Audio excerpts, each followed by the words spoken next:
Today marks 1335 days sharing lessons I learned and continue to learn with you. And I hope that these insights will inspire you, support your dreams, help you achieve your goals, and really empower you to become the person that you want to become. Today will be part two of really habits to develop character. I yesterday was speaking how important it is to develop character because a character is the foundation of a great leader, foundation of a person who wants to pursue a massive vision, a purpose, a meaning, a joy, bliss. I think that everything is starting from foundation. And one of the foundational things is character. That we need to understand, okay, what do we need to do to develop that character? And there are some habits that we're able to do on a daily basis just to make sure that we're able to really work to develop that character. So yesterday I shared 5 habits, and today we'll share 5 more habits that we're able to do to really make sure that we're able to improve our character to a new level. So number 6 is own your mistakes. And this is the really practice the humility. I think that ownership is such a beautiful word. Own your life, not rent it. I think that's we rent sometimes our life because we blame on others. Something happened to our life, and it's like this is their fault. It's external fault. But when we're able to look into ourselves and understand that we will be stuck until we play that blame game. But when we want to really say, like, I am able to take full ownership of my life, at that moment, you're able to change. You're able to improve. That means we're able to change the way how we think. We're able to change the way how we feel. We're able to change the way the actions that we take. And of course, if we change those 3, it's impossible to get exactly the same results. Of course, we will get some different results and we'll be able to pivot based on that. So you can't grow if you are busy defending your ego. I think that's, again, blame game is defending your ego, defending yourself. But I think that we need to really start playing offense. Offense is really taking ownership, responsibility, and go after the big dreams that we have set for ourselves. Number 7 habit is serve without reward. I think this is very, very important. I think sometimes when you give, but in your mind is that I'm giving because I want to receive. I think that is the wrong way to think about it. I think that is great sometimes to think about it. You will receive something, but I think that we need to look into that. I'm giving to this person, and I don't expect anything for that person. I'm giving because I have true giving into my heart, all that generosity, that kindness into my heart, and I know, I believe 100% that I will be rewarded because of that. Maybe it will be that meaning in life. That's, again, sometimes when you give money, you give your time, you give your energy, you're not getting that energy back, even though you get that energy back, because you still, when you feel that you're altruistic, you add value to people, you get energy out of it. So I think that's something that by giving, you actually getting more in general. So one thing that we need to understand that service is something that every single person is built for service, but not every single person is choosing to really add value and be in service for other people. And I think that one thing that you need to understand, I think that's very, very common right now, is that if you give, if you serve to get a praise, that means it's not a service, it's a performance. I think that's a lot of times we really fall into that problem. I'm guilty of that as well. When you do something, not to serve, but to get praise for that giving, for that serving.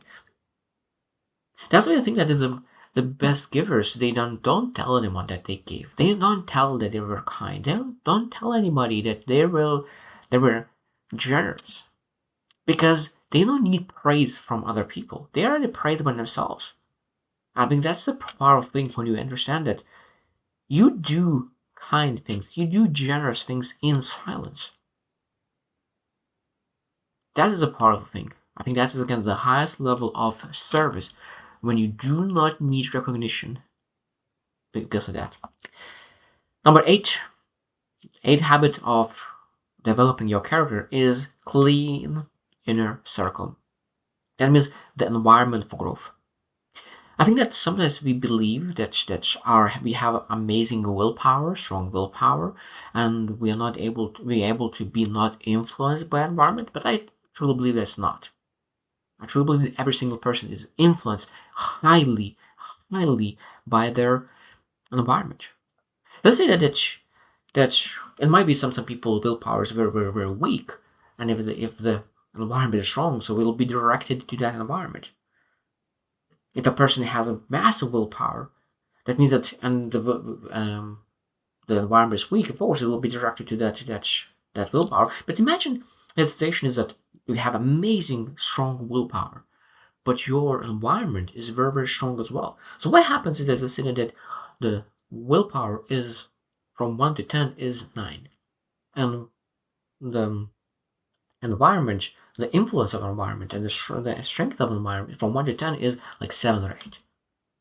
So means you putting such a massive willpower to one direction, but your environment is pushing the other direction. So rather than moving those 9 to that one direction, moving very fast and getting results that you want, you're basically moving by 1 or 2 into one direction. And sometimes you say like, I put so much effort, I take action all the time, I study, I do so many great things, but I'm not moving forward. And sometimes we're able to ask us like, okay, what is my environment? What is my environment pushing me to? My friends, my family, my acquaintances, my work, the books that I read, then the conversation that I have. So look at your whole environment and start to realize that I really want to become a business owner, but all my surroundings, all the people that I speak is employees. The conversation they have is different than the people who has businesses. So maybe I'm supposed to put myself a little bit in different kind of environments that I could be elevated. Because the fears of employee and the fears of business owners are different. And if you start to think like an employee, but you want to build a business, that means even though you have amazing willpower, but the conversations and the things that you have put in your mind will be dragging you down. Because you need to really shift the mind the way how the business owners think. It's not that easy sometimes at the beginning. So we need to understand that inner circle is very important to develop character, because you're able to really rub off the character as well. If you have an inner circle where every single person has amazing character, you're not able to really be in that circle if you do not have great characters. You learn from other people who has a great character, so it's very important. Number 9 is that seek truth over validation. Seek truth over validation. I think that is the art of authenticity, because sometimes I think that we able to tell something just to be liked. That means we put the mask. But I think that the most important part when we need to understand that when you seek the truth, it might be that you will not be liked, but what you will be respected. I think that every single person needs to make a choice. Do you want to be liked or do you want to be respected? The most beautiful part is that if you are respected, most likely deep down you will be liked as well. Now, of course, sometimes people could not like you, but they will respect you. I think that's still like, when you sometimes people could like you but not respect you. But what is better? In my mind, always respect comes first. Foundation things is respect, and then if a person likes you, that's a bonus. That's an extra. So we need to say, what do I need to do to be liked, and what do I need to be respected? So what you need to be respected. So it means you seek truth. A person who seeks truth builds a massive trust, because you know that person is not here to really align to one person, another person, one environment, to show his face. He's not really trying to achieve something. The only thing that he's trying to achieve is find the truth. I think that's again the most important thing, because I think that when a person wants to be liked, he loses massive trust, because you don't know if they actually want it or they just said it that they want it because they want to be liked. So we want to really to develop that character, that we're able to really seek truth rather than be liked and respected. So respect is much more important. And last one, number 10, is forgive without weakness. The grace of the strong. I think that's majority of my life. For me, it was very, very hard to give grace. I used to be the kind of person who really loves to keep grudge. A person did it to me, like I will show them, or that's not like it's not like if someone smashes your in a corner, in a one cheek, that means you need to put other cheek. I not live that way. So like if someone smashes my cheek, I will punch back. I realize that life is short. And why you need to carry that grudge?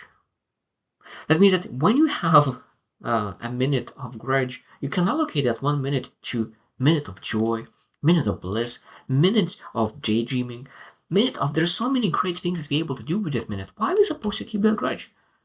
It took me a long, long time, years and years and years, until I was able to finally understand it. And I think that there's majority of us, I think that if I was struggling, I think that there's a lot of people like myself who really struggling and keeps that grudge in. And I think that one of the beautiful sayings is that it's just not forgiving is like almost like drinking poison and expecting that other person will be affected by that. No, we are affected by that poison. So when we forgive not for other person, we forgive because we want to really release ourselves from that pain. I think that's why we need to understand that forgiveness is not weakness. It's basically refusing to be ruled by pain, because when we are not forgiving, we are ruled by that pain that we're not able to let it go. And a lot of times, what the most important part is that you are not forgiving a person who even don't care about it, and they don't bother by it, and they don't think about it. The only person that is thinking about it after their other people mistake, us. So they made mistake, but all about that mistake, they are not thinking, and we are thinking, and that's why forgiveness is allow us to switch. And I say like, I'm not thinking about it, so I let it go. I know that this was not right for them to do that, but I know that I'm able to let it go and move forward, because my joy, my bliss, my future, my vision is much more important. And that's why I'm able to let it go. Forgiveness is a beautiful, beautiful thing. Again, this is a part of character, developing the character, that foundation of the character. And the strong foundation of the character is being able to forgive, because forgiving others and forgiving yourself. Because I think that sometimes we're able to forgive others, but we are forgetting that we make mistakes as well. And we need to not forget, but forgive ourselves. Because sometimes we have regrets, and sometimes it's hard to really, when you are regretful, hard to forgive yourself that you didn't do what you needed to do at that moment. But we need to learn from it, forgive ourselves, and move forward, and then know that next time we will make it better. So, who did you reflect as well? What kind of habits do you have? What kind of daily activities do you do every single day, maybe weekly, maybe monthly, to develop your character? And maybe from the last 10 that I share, maybe you have your own way of developing your character. Probably one of the beautiful things that I always said that developing character, that what I do is that I do like daily activities, like I do exercise, I do my YouTube, I do study, and let's say that I don't want to do those things. I don't want to go for a run. I don't want to go to exercise. I don't want to record YouTube. So at that day, in my mind, I always say, this is my character building day. This is not if I run, it's not health day. I don't do anything for any other reason. This run is to develop my character, because I just don't want to do it. So when I have that idea in my mind that this is a character building day, I want to develop my character. I want to build my character. At that moment, I'm able to really do the run, do the things that I don't want. And for me, I found that idea that this is the character developing day allows me to push through all of those difficulties and really keep discipline and consistency in place. I hope that it will help potentially for you as well. So I hope you choose to win, and see you tomorrow.